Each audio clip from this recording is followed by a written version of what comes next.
నమస్తే. మిథున రాశి వారికి సంబంధించిన 2026 సంవత్సరంలో ఎలా ఉండబోతుందో మనం తెలుసుకుందాం. జనరల్‌గా 2025తో కంపేర్ చేస్తే 2026లో 2026 ఆ ఇయర్ గనుక మనం చూసుకుంటే ఓవరాల్‌గా ప్రతి ఒక్కళ్ళకి కొత్త అపార్చునిటీస్ వచ్చే అవకాశం చాలా ఎక్కువగా ఉంటుంది. కొత్త ప్రాజెక్టులు రావటం, కొత్తగా ఉద్యోగాలు చేరటము, కొత్త అవకాశాలొచ్చి లైఫ్ అనేది ప్రతి ఒక్కళ్ళకి ఒక స్టెప్ ముందుకెళ్ళే అవకాశం ఈ 2026లో ప్రతి ఒక్కళ్ళకి ఉంటుంది. ఇలాంటి ఈ ఇయర్‌లో మిథున రాశి వారికి ఎలా ఉందో చూద్దాం. మిథున రాశి ఓవరాల్‌గా చూసుకుంటే వీళ్ళకి పెద్దగా ఒడిదుడుకులు లేకుండా ఆహ్, ఒక సామాన్యంగా వెళ్ళిపోతూ ఉంది ప్రస్తుతానికి ఈ మిథున రాశి వాళ్ళకి. చిన్న ప్రాబ్లమ్స్ ఏమన్నా ఉన్నా వాటిని చక్కగా చేసుకుంటూ అధిగమించి ముందుకెళ్తూ ఉన్నారు. అవకాశాలు ఏమన్నా ఉంటే వాటిని అందిపుచ్చుకొని ముందుకెళ్తూ ఉన్నారు. పెద్దగా ఒడిదుడుకులు లేకుండా సాదా సీదాగా వెళ్ళిపోతుంది మిథున రాశి వాళ్ళకి 2025లో అలానే ఉంది చాలా మందికి.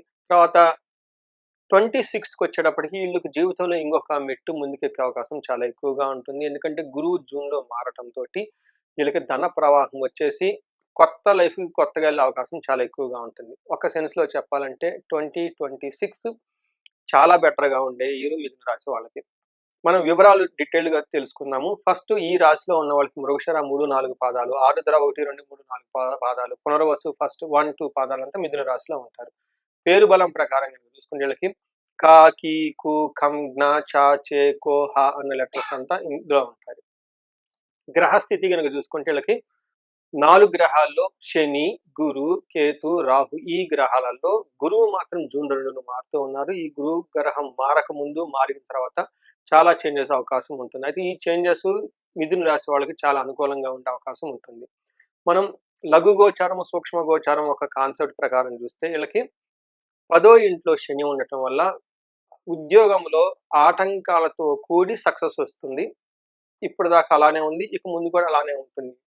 నెక్స్ట్ గురువు వీళ్ళకి ఫస్ట్ హౌస్‌లో ఉండటంతోటి ధన విషయంలో కొంచెం స్లోగా, తటస్థంగా ఉంది లాస్ట్ ఇయర్ అంతా. అయితే ఈ సంవత్సరం వీళ్ళకి జూన్ తర్వాత ధన ప్రవాహం వచ్చే అవకాశం ఎక్కువగా ఉంటుంది. అగైన్ రాహు వల్ల కేతు 3వ ఇంట్లో ఉండి విపరీతంగా ధన ప్రవాహాన్ని ఇస్తున్నారు. రాహు 9వ ఇంట్లో ఉండటంతోటి మీకు ఆధ్యాత్మిక చింతన చాలా తక్కువగా ఉండేసి కొంచెం ఎడిక్షన్స్‌కి అలవాటయ్యే అవకాశం ఎక్కువగా ఉంటుంది. ఇది మీకు ఓవరాల్‌గా 2025లో ఉన్న సమ్మరీ. అయితే 2026లో చాలా బెటర్ ఇంప్రూవ్‌మెంట్ ఉంటుంది. అది ధనం ప్రవాహంగా, లక్కు, మ్యారేజ్ ఇలాంటి విషయాల్లో చాలా ట్రిగ్గర్ అయిపోయి పాజిటివ్‌గా ఉండే అవకాశం ఉంటుంది.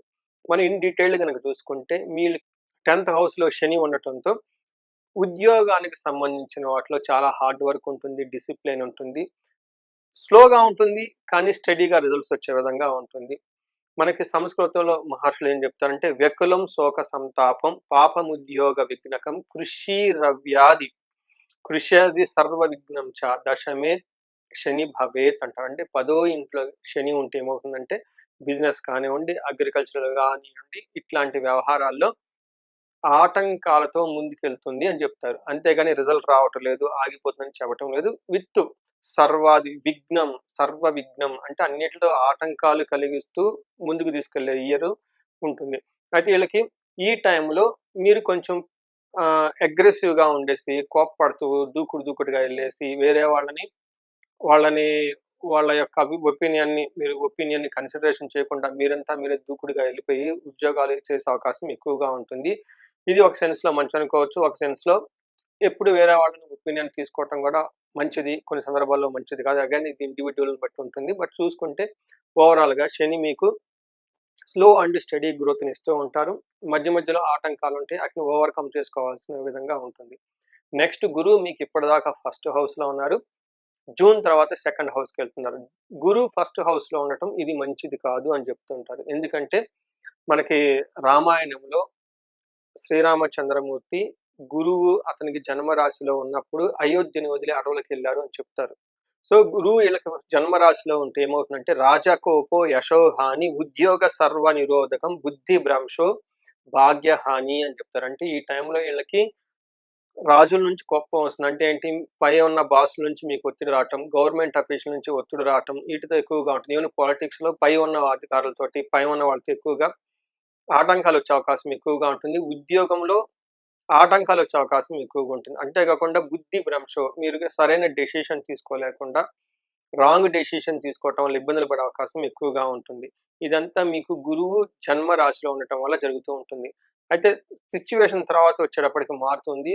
వీళ్ళకి జూన్ తర్వాత గురువు రెండో ఇంట్లో ఉండటంతో ఏం జరుగుతుంది అంటే, మనకి సంస్కృతంలో మహర్షులు ఏం చెప్తారంటే, మనస్సౌఖ్యం యశో వృద్ధి సౌభాగ్యం ధనాగమః ధర్మ వ్యయం మనస్సౌఖ్యం ద్వితీయ స్థానగే గురువు అంటారు. ఈ టైంలో గురువు ఉండటం వల్ల జూన్ తర్వాత మనసులో చాలా హ్యాపీగా ఉంటుంది. వంశం వృద్ధి చెందుతుంటుంది. పిల్లలు గానే అవకాశం ఎక్కువగా ఉంటుంది. లేదా పిల్లలకు సంతానానికి సంబంధించిన వాటిలో చాలా గ్రోత్ ఉండే అవకాశం ఎక్కువగా ఉంటుంది. ధనాగమనం, ధన ప్రవాహం వస్తుంది. ధర్మ వ్యయం, డబ్బుల్ని ధర్మాల గురించి మంచి మంచి కార్యక్రమాలు చేయడానికి ఎక్కువ ఖర్చు పెడుతూ ఉంటారు. ఓవరాల్‌గా సౌఖ్యంగా ఉండే టైము ఈ టైము.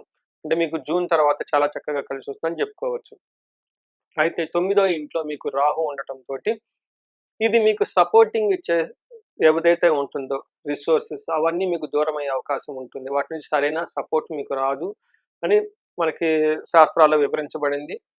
మనకి మహర్షులు ఏం చెప్తారంటే, గోవాజీ గజనాశం చ ధనధాన్యాది నాశకృత్ ప్రయాణ క్లేశమాప్నోతి భాగ్యస్థానకే కుజ భాగ్యస్థానకే ఫణి అని చెప్తారు. అంటే భాగ్యస్థానంలో గనక రాహు ఉంటే ఏమవుతుందంటే, గోవుల దగ్గర నుంచి, గజాల దగ్గర నుంచి, అశ్వాల దగ్గర నుంచి సరైన సపోర్ట్ రాకుండా ఇబ్బంది పడుతుర్రు అని చెప్తుంటారు. అంటే ఇప్పుడు కాలమాన పరిస్థితుల ప్రకారం మనకున్న కార్లు కానివ్వండి, వేరే రిసోర్స్‌లు కానివ్వండి, కంప్యూటర్ కానివ్వండి, ఎలక్ట్రానిక్ వస్తువులు గాని ఇట్లాంటి వాటి నుంచి సరైన సపోర్ట్ రాకుండా ఇబ్బంది పడతారని తెలుసుకోవచ్చు. అంతేగాకుండా దూర ప్రయాణాలు చేస్తే అందులో ఆటంకాలు వచ్చేస్తాయని చెప్పుకోవాలి. అయితే ఫారిన్ ఎళ్ళాలి అనుకున్న వాళ్ళకి ఇది చాలా మంచి టైం అని చెప్పుకోవచ్చు. ఈ టైంలో ధనధాన్య నాశనాధికృత్ అంటే సరైన ప్రాఫిట్స్ రాకుండా ఇబ్బంది పడే అవకాశం ఎక్కువగా ఉంటుందని చెప్పొచ్చు. అంటే మీకు చూసుకుంటే రాహు కొంచెం ఇబ్బంది పెట్టే పరిస్థితిలో ఉన్నాడు. అయితే కేతు మూడో స్థానంలో ఉండటంతోటి ధన ప్రవాహాన్ని ప్రమోట్ చేస్తూ ఉంటాడు. అంటే రాహు ఆటంకాలు క్రియేట్ చేస్తున్నా, కేతు మీకు సపోర్ట్ ఇచ్చే అవకాశం చాలా ఎక్కువగా ఉంది. సో, ఈ ప్రకారంగా గనక చూసుకుంటే మీకు లాస్ట్ ఇయర్‌తో కంపేర్ చేస్తే జూన్ తర్వాత చాలా చక్కగా ఉండే అవకాశం ఎక్కువగా ఉంటుంది. చాలా వరకు ఉన్న సమస్యలన్నీ మీకు సమస్యపై ముందుకెళ్ళే అవకాశం ఉంటుంది. ఇప్పుడు మనకి నక్షత్ర ప్రకారం చూసుకుందాం. మృగశిర, ఆరుద్ర, పునర్వసు నక్షత్రాలకి అంగగోచారం అన్న ఒక కాన్సెప్ట్‌లో మనకి మహర్షులు వివరించారు. దీని ప్రకారం చూసుకుంటే మనకి మృగశిర నక్షత్రం వాళ్ళకి రాజ్యలాభం ఉంటుంది, సంపదలుంటుంది. తర్వాత సర్వజన పూజ్యము. అందరి నుంచి గౌరవము, మన్ననలు ఎన్నో ఉంటుంది మీకు. హెల్త్ కాంప్లికేషన్స్ అయితే ఏముండవు. చాలా రోబస్ట్‌గా ఉంటారు. ఈ టైంలో మీరు ట్రాన్స్‌ఫర్‌లు అయ్యే ఉండే అవకాశం ఉంటుంది. లేదంటే దూర ప్రాంతాలకెళ్ళి వర్క్ చేయాల్సిన అవసరం ఎక్కువగా ఉంటుంది. ఉన్న నేటివ్ ప్లేస్ నుంచి దూరం వెళ్ళే వాళ్ళకి అవసరం ఎక్కువ ఉంటుంది. ఈ టైంలో ఫారినర్స్‌కి లేదంటే ఫారిన్ ఎళ్ళాలనుకున్న వాళ్ళకి, ఫారిన్‌లో ఉండే వాళ్ళకి, ఎన్ఆర్‌ఐలకి చాలా అనుకూలంగా ఉండే టైం అనేది మనం గమనించుకోవచ్చు. ఆరుద్ర నక్షత్రం వాళ్ళకి ఈళ్ళకి రాజ్యము అంటే ప్రమోషన్స్ వస్తుంది, గౌరవం వస్తుంది, సంపదలుంటుంది, హెల్త్ బావుంటుంది, సర్వజన పూజ్యము అందరి నుంచి రెస్పెక్ట్ ఉంటుంది. అయితే ఈళ్ళకి భయము, పరవాసము 2 చూపిస్తుంటుంది. హెల్త్ కాంప్లికేషన్స్ కూడా కొంచెం ఇబ్బంది పెట్టే విధంగా ఉంటుంది. నెక్స్ట్ పునర్వసు నక్షత్రం వాళ్ళకి రాజ్యలాభం ఉంటుంది. తర్వాత పరవాసము, ఫారిన్ అలాంటి వాళ్ళకి చాలా చక్కగా కలిసొస్తుంది. కానీ ఈళ్ళకి ధన నష్టము, మరణము చూపిస్తుంది. అంటే ఇక్కడ ధనాన్ని కోల్పోయే అవకాశం ఎక్కువగా ఉంటుంది. వీళ్ళకి మరణం అంటే మనకి తెలుగు సినిమాలలో లాగా కాదండి. ఇక్కడ మీనింగ్ ఏందంటే మీరు ఇంతకుముందు ఏదైనా గనక ప్రాజెక్ట్ గాని, పనిని గాని ఏదైనా టాస్క్ చేస్తూ ఉంటే ఈ టైంలో అవి ఇంతటితో ఆగిపోతాయి. ముందుకెళ్ళకుండా ఉండే అవకాశం చాలా ఎక్కువగా ఉంటుంది. దీనిని మరణం అంటారు. ఇలా పునర్వసు నక్షత్రం వాళ్ళకి కొంచెం జాగ్రత్తగా ఉండే అవసరం. ఈళ్ళకి కొంచెం 50-50గా ఉంది మిగతా నక్షత్రాలతో కంపేర్ చేస్తే. సో, ఇది చూసారు గదండీ! మీకు 2026 జనరల్‌గానే ఈ ఇయర్ అంతా అందరికి కొత్త అవకాశాలు, కొత్త ప్రాజెక్ట్స్ అవన్నీ వచ్చే అవకాశం ఉంటుంది. మిథున రాశి వాళ్ళకి ఇంకొక స్టెప్ ఎక్కువగా ఉండేసి జూన్ తర్వాత ఇంకా చాలా బాగుండే అవకాశం ఉంటుంది. మీరు ఎవరైనా గనక పరిహారాలు చేసుకోవాలనుకుంటే శనికి సంబంధించిన సంపూర్ణ శాంతి పూజలు చేపించుకోవటం చాలా ముఖ్యం. భార్యాభర్తల మధ్య అన్యోన్యత కోసం అన్యోన్య దాంపత్య పాశుపత అభిషేకం, ధన ప్రవాహం రావటానికి స్వర్ణలక్ష్మి విశేష హోమం చేపియటం, కుబేర పాశుపత అభిషేకం చేయటం, ఎవరికైనా వీళ్ళకి హెల్త్ సరిగా లేకపోతే అమృత మృత్యుంజయ పాశుపత అభిషేకము ఇలా మీకేదైనా గనుక ఇండివిడ్యువల్‌గా చార్ట్ చూపించుకొని ఒకసారి ఫ్రెష్‌గా మళ్ళా ఏమైనా గనుక ఛాలెంజెస్ ఇండివిడ్యువల్ లైఫ్‌లో ఉంటే వాటికి ఎందుకుందని రూట్ కాజ్ తెలుసుకొని తగిన పరిష్కారాలు చూసుకొని పరిహారాలు చేసుకుంటే చక్కగా లైఫ్ ముందుకెళ్ళే అవకాశం చాలా ఎక్కువగా ఉంటుంది. గ్రహస్థితి జూన్ తర్వాత అనుకూలంగా ఉంది కాబట్టి, ఈలోపు ఒకసారి మీకేమైనా పరిహారాలు ఇలాంటివి చేసుకుంటే, రాబోయే టయాన్ని మీరు చక్కగా సద్వినియోగం చేసుకొని, లైఫ్ మీరు 10 రెట్లు ముందుకెళ్ళే అవకాశం ఎంతో ఉంటుంది. ఈ రాశి వారికి అష్టైశ్వర్యాలు కలగాలని, భోగభాగ్యాలు కలగాలని చెప్పేసి నేను కోరుకుంటున్నాను. నమస్తే.